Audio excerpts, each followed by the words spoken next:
Hi, I'm Regdren, and while my previous guides were general purpose, today I'm here to talk about the Elementalist. The game rates this class as hard, and from some of the comments I've seen the rating was right on target. I'd like to see more people try this class, so here's a quick guide on how an Elementalist can clear dungeons while keeping her low health cloth armor body away from trouble. Section 1. Survival. I already said in one of my videos that DFO is about avoiding attacks, and this goes double for an Elementalist. You don't have throws or quick super armor to help you avoid damage, so you really need to take advantage of your mobility skills. Both Sky Assault and Palm Blast can give you some space even at level 1. It's also important to remember that putting yourself at risk to attack is usually a bad trade. As an Elementalist, you will have many ways to attack at angles that enemies can't handle, which I will cover in more depth later in the video. Since most of your attacks are ranged, you'll have to deal with ranged super armor pretty much all the time.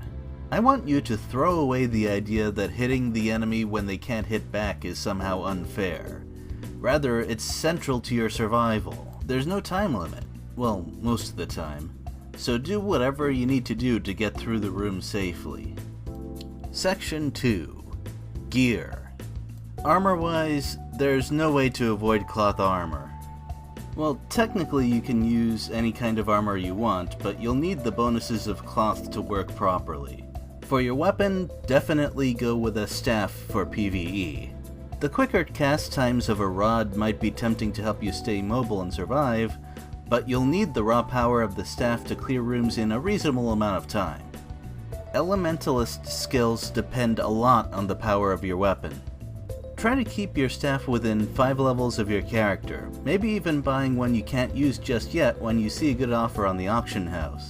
If you still want more cast speed, you can sometimes get a cast speed bonus on magic sealed weapons and accessories. Hit rate on your gear is also useful. Missing a fire pillar or sunburst can lead to a lot of trouble. Check Rise's beginner's guides for more information on customizing your gear for the bonuses you want. Section 3. Passive skills and buffs. If you've already made an Elementalist, I'm sure you know this, but just to be thorough, memorize and mobile casting are central to your gameplay. They should always be as high as you can get them. Very early in the game when their level is low, you'll need to play even more cautiously. But even when your casting speed is about the same as your move speed, I find it unwise to hold on to a fully charged spell. One hit will still knock you out of it, and you'll take extra damage even at the highest mobile cast level. Elemental Burn is another Elementalist staple. In short, each time you use an element, you will charge a corresponding rune that increases your intelligence. You will need that extra attack power to clear rooms before they can corner you.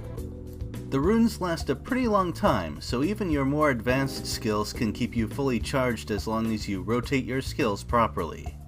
I also find it useful to hotkey all or most of the starting element skills just to fill up runes right before going into a new room.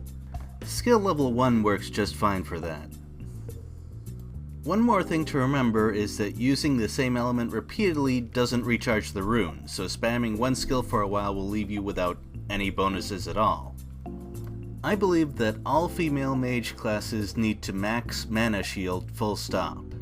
Especially as an Elementalist, you can't afford to pass up what is effectively an extra 20% health. 20% isn't a license to go out and tank hits, but it can do a lot to help you survive a mistake. And don't forget to cast it at the start of every dungeon run. Also, don't forget that you lose mana if you're hit while your shield is up, so keep your mana potions handy and maybe bring library when you're still getting a feel for the class. Running out of mana still beats running out of health though. Whether you put points in library is completely up to you. It's probably more valuable in the early game when your mana pool isn't huge yet, but at any level you can benefit from the built-in intelligence buff. If you want to skill up something else but don't have the skill points, it might be worth dropping library to see how well you do without it. Early on in the game, the bonuses in Magic Festival aren't big enough to be noticeable and probably aren't worth your skill points either. I'd wait for the boost in cast speed to be at least 20% before trying it out. Since you can't keep that buff active all the time, I'd recommend to apply it just before going into a new room, which is when the extra speed will be needed the most. It's also worth mentioning that once Festival and Memorize reach sufficient level, you can instantly cast fully charged Tier 1 spells, so have fun with that.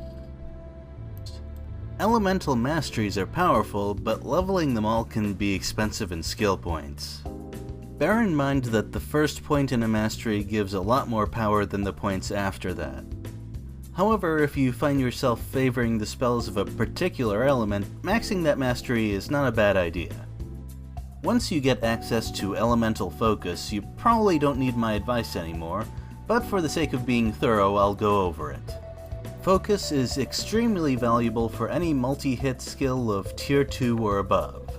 For those unfamiliar, the Tier 1 element spells are the ones you can use before changing class, so Lantern, Frosty Head, Floor Circle, and Pluto. They cause a very small debuff from Focus. Tier 2 skills are what you unlock after changing class. Fire Pillar, Void, Sunburst, and Icewall. They cause much larger debuffs. Tier 3 element spells cost cube shards, and they cause a slightly larger debuff than Tier 2 skills. Void naturally benefits a lot, and so does Arctic Burst and Lightning if you hit with 5 strikes. Fire skills tend to be single hit, so it's harder to take advantage of the stacking debuff. Overall, I don't really see a reason not to max this passive skill. Section 4. Base Skills. When you change your class, it's natural to feel that you should use the skills that your new class specializes in. For Elementalists, this would be mostly the Tier 1 element skills. But in the very early levels, Memorize hasn't really kicked in yet. You aren't very mobile while charging spells, and you take a lot of damage if you're hit while you're mobile casting. Even worse, there's not much to enhance your damage after taking all that extra trouble. Therefore, it might be good to rely on the skills that got you to level 15 for at least a few more levels. Magic Missile is of course the main fallback for mages such as yourself. It casts very fast, doesn't need much mana, deals decent damage, and it can hit several enemies. Use it the way a gunner might use a normal attack. Just max its skill level and keep using it non-stop, and you'll get through the early levels no problem. Along with Magic Missile is another fan favorite, Panzer Hodor. Panzer is a skill that some Elementalists keep through most of the game, as it provides distraction, physical damage, and stuns, all of which are really useful for an Elementalist. He's especially valuable in the early game, of course.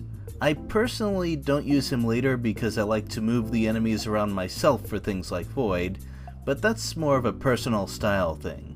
Panzer is rarely a waste of points if you want to max this skill. Sky Assault is not as valuable for mobility as I would like, since its speed with a staff is pretty poor. There aren't a whole lot of Elementalist spells that knock down though, so if you need to disable some monsters right now, you should use Sky Assault to get out of trouble. At level 1 the launch isn't that good for juggling, but it does last long enough for you to put some distance and spells between you and them. Palm Blast deserves special mention because even though you might only need 1 point, it's probably the best escape tool you have. Don't charge it. As an Elementalist, you just want the quick movement and possibly the knockdown to help you avoid damage. Early on when enemies are slow, you might not feel you need Palm Blast that much, but you should still practice using it. Later in the game, you'll be glad you have Palm Blast usable on Reflex. Phase Shift is the second best escape tool you have. Single hits give you trouble, so what happens when enemies start using combos? Then you use Phase Shift to avoid that particular kind of instant death. 1 point should be enough for dungeons. PvP is another story, but that's not our focus today. You may need more points for Tower of the Dead, where APCs love to gang up and combo all day. Section 5. Tier 1 Skills.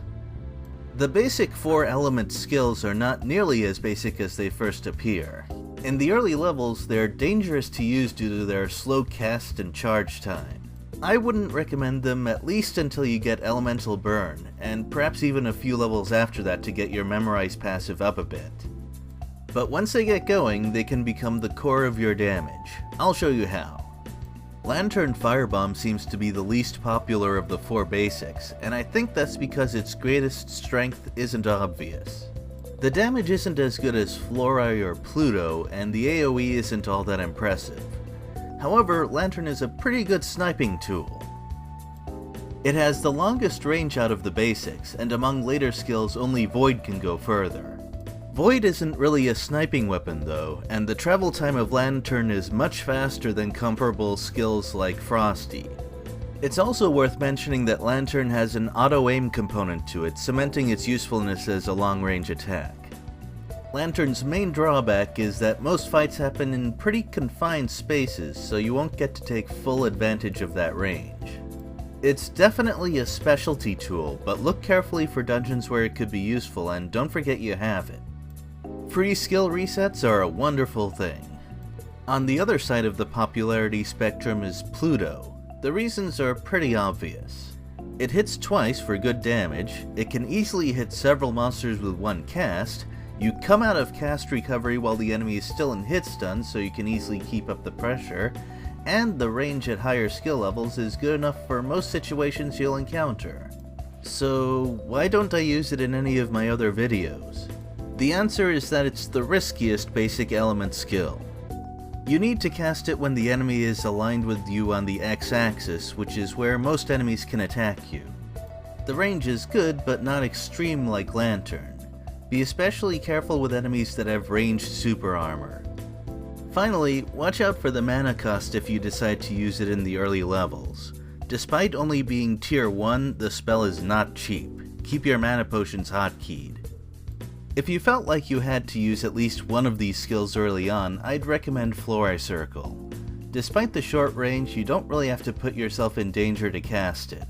The Flora lasts a really long time and most enemies like to move around a lot, so just cast it fully charged, and they'll walk into the spell at some point. It's a useful thing to do when you don't have a clear shot.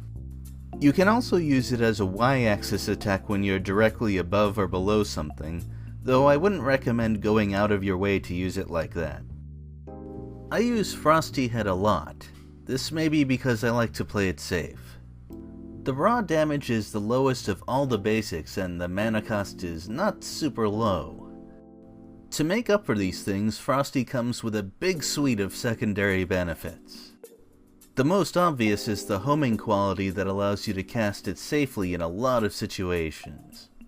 It reliably slows down enemies, which is incredibly useful for any class, but especially a survival impaired character like Elementalist. You don't usually get a complete freeze, but when you do it can really save you a lot of health. And as you level it, you'll find that if you're good at grouping enemies, the AoE can come into effect surprisingly often. When casting it, you need to remember that the moment it lands on the ground, it tries to detect enemies in a cone from where it's facing. So if you're directly above or below an enemy, Frosty won't lock on. When it does, I haven't seen a monster that can reliably avoid it. The AI just isn't built that way. Section 6. Tier 2 Skills. The moment you change class to Elementalist, you get Fire Pillar. I don't see a reason to ever stop using it. The free targeting takes a bit of practice, but it's tough to beat the versatility of this spell. You get excellent power, AoE, and a launch from a spell you don't even have to charge. The free targeting ensures that you can cast this spell safely too. Most of the time the launch will just be an extended knockdown as you move to safety or focus on other enemies, but there will be times where you can pile on the damage after a pillar hit. Early in the game when your cast time is slow, landing a pillar can be tricky, especially against enemies that move around a lot but are not aggressive so they're hard to predict. So you might want to knock them down with a Sky Assault or Palm Blast to set up the pillar damage. Void is the first spell you get that can clear a room in one cast if used in the right situation. It works best on slow enemies that have trouble escaping the suction effect, or aggressive enemies that you can easily control. You want to move so that to attack you in the way they prefer, they have to walk into the void. Once that's done, Void does so much damage that you might even forget you can attack with other things while they're being pulled across the screen. The extra hit stun can help keep the enemy from escaping, so you might want to do more than just walk around. Look at how much damage a single Void does to this boss. That's more than if I had cast my awakening spell Astral Storm. Although Void is slow to cast and a bit awkward to use, some practice with grouping enemies can really make Void a devastating spell. Sunburst looks like a quick skill meant to knock enemies down and get you out of trouble. And when you're at level 25, maybe it is. However, ranged super armor limits its effectiveness in that role. If you're going to use this spell, it's better to max it and use its fast charge time for close range damage. As you level up and increase the area of the burst, the skill becomes easier and less dangerous to use, so it might be better to wait a bit before making burst a part of your game plan. Icewall is a spell that I find pretty interesting. It's another rare spell that you don't need to charge. You can put 1 point in it just to get good pushback when you're in trouble, much like Sunburst. I personally like to max it though. Not so much for the damage, though that's nice, but because the protection from ranged attacks has amazing utility. In rooms with mostly ranged enemies, Icewall can let you just annihilate the monsters from complete safety. A surprise ranged attack that interrupts your spell can really ruin your day, and you also get utility at melee range from the slow and initial pushback, so it's really hard to go wrong with this spell. Section 7. Tier 3 Skills. By this point you've had time to get some practice with the Elementalist playstyle and probably don't need my guidance anymore, but maybe this will still be useful. At least it'll be a glimpse of what you can look forward to. Of the Tier 3 skills, Halloween Buster is probably the most straightforward. Just charge it up like any other spell, and when you throw it out a meteor lands at the space in front of where you are when you cast it. The AoE you get is much larger than the target marker you get when you cast it, so it's not tough to hit a room full of monsters with this spell. The meteor itself is not a huge damage source, but since it comes from behind you it does protect you to an extent as it falls. Take advantage of the wide knockdown to set up more spells so that you can easily clear the room. Buster is a good mix of damage and utility. Don't hesitate to use it often if you're going to put your skill points into it. Lightning Strike, compared to Halloween Buster, is more damage and less utility. While an uncharged Buster can be useful for its wide knockdown, an uncharged Lightning Strike is pretty much a waste. You especially want the full charge for its stun so you can keep yourself safe while dealing damage. Don't underestimate its area of effect. If you can group up the enemies in a room, a fully charged lightning can wipe out everything at once. Be wary of the lead time though, especially against mobile monsters and bosses. Treat it like a rapid fire pillar, and you should have an idea of how to use it. Definitely max if you plan to use it at all. You need your stun level as high as it'll get. And don't forget you can press jump to end it early if you're in trouble.